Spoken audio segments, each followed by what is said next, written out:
So I'm gonna go over a topic that is very prominent in the younger generation demographic, and this topic is social media. Social media is popping up everywhere with platforms such as Instagram, Snapchat, Facebook, Reddit, Twitter, YouTube, Pinterest, LinkedIn, Tumblr, many messaging networks, and many, many others. With these platforms, we as humans are able to easily connect with one another. However, the quality of this connection is questionable. People are so delved into the usage of such media they forget the repercussions of such activity. And such repercussions revolve around the presence of health issues because we as humans neglect the necessary interpersonal connection and replace it with online communications platforms.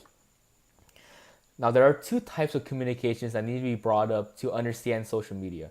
These types of communications are interpersonal and subliminal. Before I go into further explanation of interpersonal communications, what you need to know is that an interpersonal communication is basically that authentic conversation that you're going to have with one person up close and personal, meaning having it in real life conversation rather having that conversation through text message or via different types of social media. According to Malcolm Gladwell, a famed author who wrote The Naked Face, he pronounces the distinctions of the face which provide a major form of communication in itself. This form of communication can emit feelings of joy, anger, surprise, fear, contentment, sadness, and disgust. To add on to that, a subtle smile or glare can demonstrate way more of a conversation than a simple text message.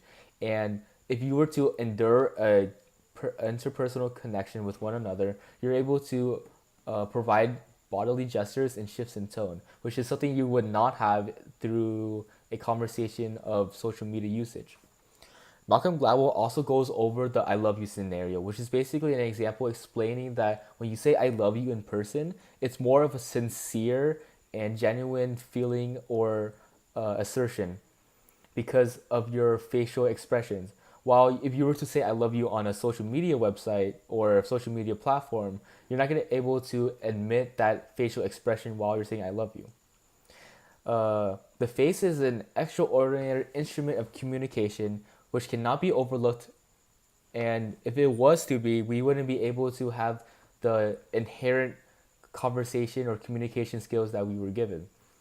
According to a mental health research platform, a real social interaction is impaired to build a compassionate and empathetic connection with our partners. It builds lifelong relationships, and according to the journal, you hope to teach them that they cannot disagree without jeopardizing the relationship, which is basically saying that you need to be able to know how to deal with these antagonisms and conflicts when they come up in conversation. You won't be able to deal with the antagonisms if you were to only converse through means of social media. Now, the younger generation is typically neglecting these obvious pointers, leading to other health issues or just basically mental, or not mental, but health issues that occur in high school due to immaturity levels. The reason why they have this issue is because they don't have that extra practice they need to put in. Rather practicing real conversation in real life, they utilize social media for that conversation platform rather having or enduring an interpersonal conversation. Neglect of such interpersonal communications will lead to drama, and then due to drama, we can create anxiety, depression, or uncertainness of personality. People on Instagram tend to have more followers than actual, real, authentic friends, and due to this increase or prominence of Instagram followers, we tend to be more isolated from the world rather more connected. This is due to the decrease of intimate relationships, which are vital to having a content and happy life. Without intimate relationships, we're rather isolated in a lonely bubble with people who are solely assets and not real life friends. I will not be showing you a real example of a interpersonal connection or communication on social media. And this is probably the closest of a real example that you can get to. I'll be using the application of Instagram, and even further, I'll be using the comment section.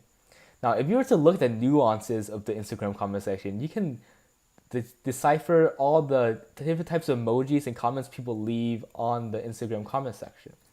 Now, I'm not going to pull an AP Lang on you, but I'm going to say that this is pretty repetitive and it's not very, it doesn't, the comments don't have much of real substance. Although the comment section can be seen as a positive outlook on online communication, the comment section usually shows people who are vaguely complimenting fake remarks of that person or the post that they did. Repetition of such comments will lead to the user to be socially miserable and feeling more isolated, even though they are technically more connected than ever. And the reason to this is that people like to be complimented in person rather complimented via a phone screen, which is an inanimate object rather a real person. Once the Instagram users or social media users realize that there is no real substance to these comments, they will realize that they're they will realize that the Instagram comments are worthless to them and that they will tend to feel feelings of isolation and loneliness. I will now be going over subliminal communication. Subliminal communication is basically the abstract concepts of the repercussions of social media usage.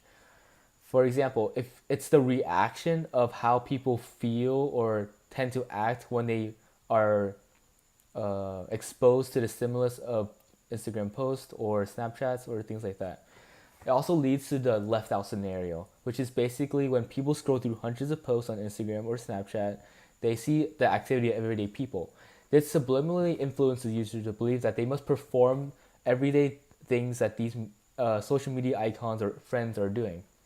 For example, if a friend posts a picture of herself on vacation, the user is tempted to believe that they must be doing the same thing to have a fun, prospering lifestyle, rather than doing things that actually matter to them.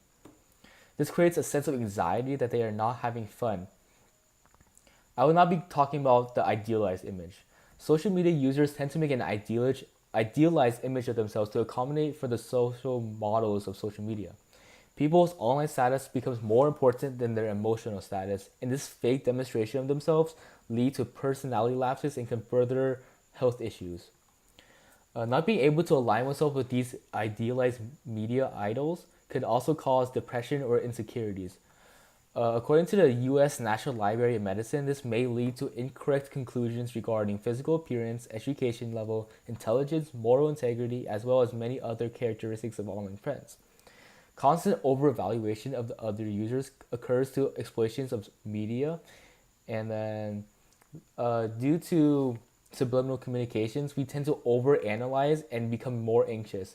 Communicating through messages or messaging services can sometimes be troublesome for the user as they have to interpret the emotional nuances of both sides of the conversation through so ambiguous text, meaning that you have to constantly analyze what the other person is trying to say, creating occurrences of anxiety.